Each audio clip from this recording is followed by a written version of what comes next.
Miksi Suomi haluaa sotaa? Ketkä maailmassa sotivat tai haluavat sotaa? Sillä kuka meistä sotaa päällensä toivoisi?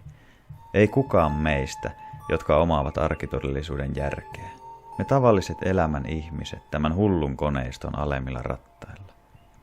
Täällä rauha, perhe ja kunnia vielä merkitsevät jotakin arvostettavaa ja pyhää. He, jotka tämän hirviömäisen koneiston rattaita pyrkivät nousemaan, tai pahaksi onnekseen ajautuvat ylöspäin vallan, rahan ja ahneuden, aina lisää hamuavan pahan eksyttäjän voiman hallituspiiriin, voi olla mahdotonta nähdä enää omin silmin.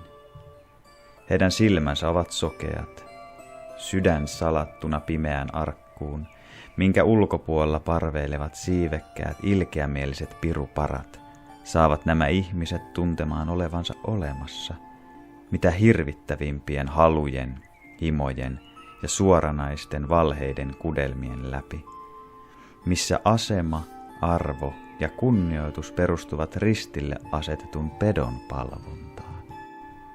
Nämä eksyneet, pienet läänin herrat, he kulkevat mihin heidän isäntänsä toivoo, he kulkevat kohti sotaa.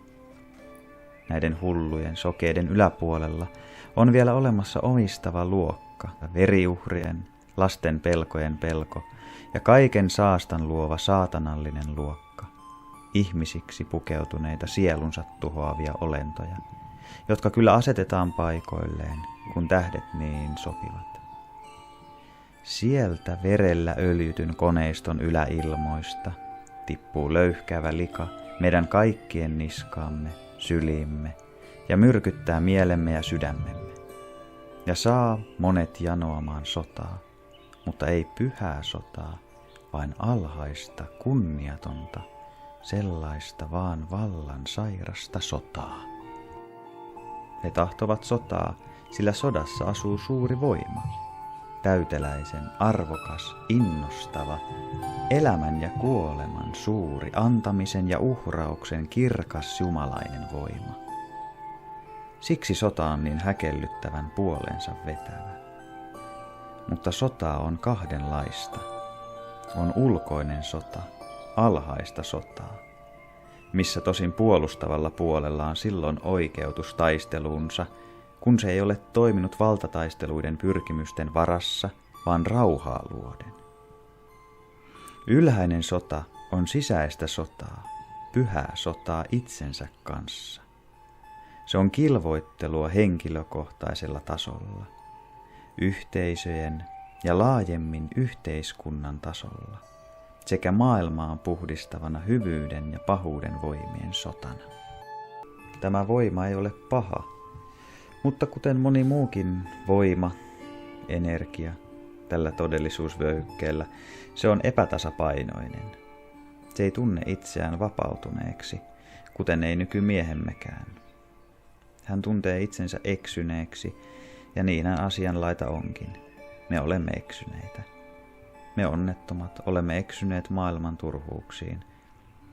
Mutta ei huolta, on tie totuuteen, on tie rakkauteen ja vapauteen. Meidän tulee puhdistaa ajatuksemme ja elää puhtaammin. Mentaalinen puolemme on sielumme.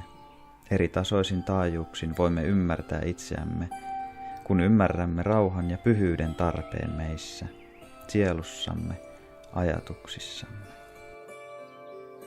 Alitajuntamme säilyttää menneitä ja kantaa kuormaa, mitä heijastamme maailmaan. Henkilökohtaista sekä kollektiivista lastia, mikä meidän tulee puhdistaa. Siellä elää myös tämä alhainen sota. Niin kauan oli sota meidän riemumme, tarkoituksemme, mutta nyt tuon alhaisen energian on aika virrata pois meistä, ja tilalle on tuleva kilvoituksen virkeä tie, mikä sekin virtaa meihin, ei pakottaen, vaan virvoittaen, kuin kaunis kesätuuli. Se kuljettaa sylissään varpusten yhteisen viserryksen. Se kuljettaa haukan katseen ja kotkan liidon. Sota olkoon tiemme Jumalan ikuiseen rauhaan, pyhään olotilaan, missä meidän ei tarvitse tappaa. Sodassa kuolkoot vain meidän vanhat ajatuksemme, murhaavat tunteemme sekä kamalat tekomme. Pyhä sota antaa, se ei koskaan ota, eikä se riko hengen lakia. Se taisto on mielekäs. Lähtekäämme yhteiseen sielujen taistoon, itsemme, toistemme ja koko planeetan kohtalon vuoksi.